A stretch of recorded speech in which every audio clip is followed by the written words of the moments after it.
विदेशी पैसे से देश विरोधी गतिविधियां चलाने वाले गैर सरकारी संगठनों यानी एनजीओ को बड़ा झटका लगा है। मोदी सरकार ने एनजीओ को मिलने वाले विदेशी फंड पर नकेल कसने का काम शुरू कर दिया है। विदेशी अंशदान नियमन कानून यानी FCRA संशोधन का बिल संसद में पारित होने के बाद एनजीओ की परेशानियां बढ़ गई हैं। दरअसल पिछले कुछ सालों से विदेशी चंदे से चलने वाले एनजीओ ने राजनीतिक प्रदर्शन को अपना हथियार बना लिया था। इस एनजीओ के जरिए देश विरोधी गतिविधियां संचालित की जा रही थीं। मोदी सरकार ने इसकी पूरी जानकारी ली और इसके बाद इन गतिविधियों पर रोक लगाने की कोशिशें शुरू कर दी। सरकार की ओर से पिछले दिनों लोकसभा में यह बताया गया था कि 2016-17 और 2018-19 के बीच FCRA के तहत पंजीकृत एनजीओ को विदेशों से 58,000 करोड़ रुपए का चंदा मिला है। देश में करीब 23,000 एनजीओ FCRA के तहत पंजीकृत हैं, जिन्हें विदेशों से चंदा मिलता है। इन एनजीओ को मिलने वाले पैसे का इस्तेमाल विकास के कार्यों के लिए नहीं, बल्कि राजनीतिक विरोध प्रदर्शन के लिए किया जाता है। यही कारण है कि FCRA में संशोधन से देश विरोधी गतिविधियां चलाने वाले एनजीओ परेशान हो गए हैं। दरअसल FCRA संशोधन में दो बातों का ध्यान रखा गया है। पहली बात तो विदेशी फंड के इस्तेमाल को लेकर है। सरकार ने विदेशी फंड के इस्तेमाल पर अंकुश लगाने के लिए नए कानून में कुछ परिवर्तन किए हैं।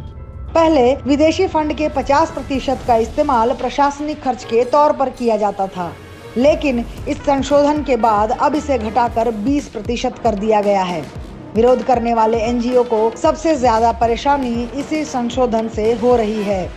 इन एनजीओ को संभालने वाले नामचीन लोगों को अब अपने खर्चों में कटौती करनी होगी।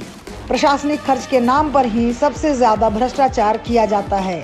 प्रशासनिक खर्च में एनजीओ के प्रमुख से लेकर निदेशकों तक की मोटी सैलरी निर्धारित की जाती है। ये लोग लाखों में सैलरी लेते हैं और इसके साथ साथ अपने घूमने फिरने का खर्च भी इसी से निकालते हैं।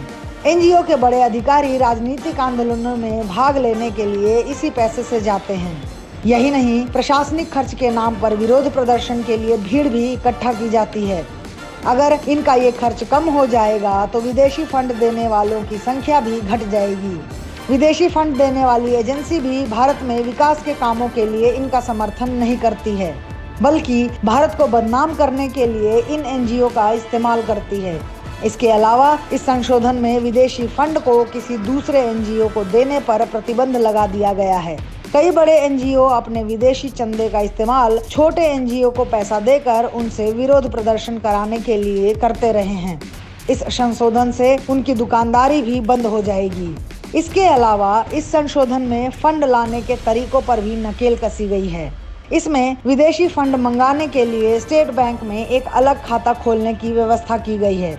इस खाते में कोई दूसरा फंड नहीं डाला जा सकता है। अब एनजीओ को विदेशी चंदे की सही स्थिति को छुपाने में समस्याएं आने वाली हैं। इन्हीं कारणों से देश विरोधी कामों में लगे एनजीओ ने इस संशोधन का विरोध किया है और एनजीओ के पैसे से चलने वाले कुछ मीडिया हाउस भी उनके विरोध को हवा देने में लगे हुए हैं।